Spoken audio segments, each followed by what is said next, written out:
So I did not really know what to expect. Like most of you, I thought it was static trench warfare, as is always portrayed. And this last week has just really opened my eyes. I've been to Normandy beaches several times by myself and with students. And over here in eastern France, I've learned the phrase that every French family lost someone in this war, from our hotel head waiter to people that we ran into on the street. And being here at the Meuse-Argonne Cemetery, I've ran into guys from Australia and New Zealand and a lot of French people, and it's immaculately taken care of and preserved, and they're here to tell the story.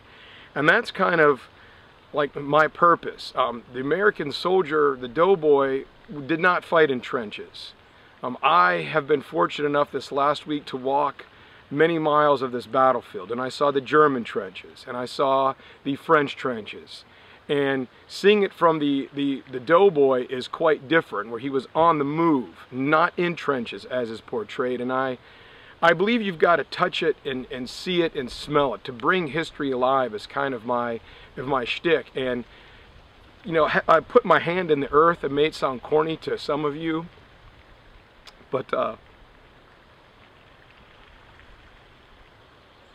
it's the only way you really get to know and to see what they did and what they went through. I'm not a crying guy, and you can see how much this has touched me.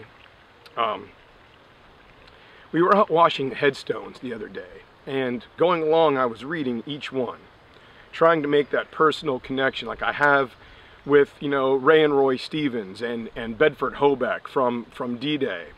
And I saw that there was all 48 continental states were here, and a guy from Alaska, and it hit me here that there's no Saving Private Ryan, there's no Band of Brothers, there's no Pacific to kind of popularize it and renew that interest. I'm like, here are these guys that, I have a wife and 3 beautiful kids. They never got to really grow up. They never got to have a family. They never got to realize that American dream. Many of these guys, 77% draftees, they were either first-generation immigrants or right off the boat, and they did their job. They came and they helped to define a new era. They closed the door to the past, and they helped build the modern world in which we know, and didn't get to enjoy any of those freedoms. And okay, take a second. Here I go again. Yeah.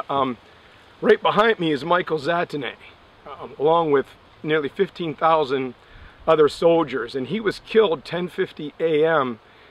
on November the 11th. 10 more minutes and he would have made it safely. And the diary that I read by a guy by the name of Thomas Shin from Concord, North Carolina, so when he saw that, he compressed himself into the earth just to make it. And he began thinking about home and a family. So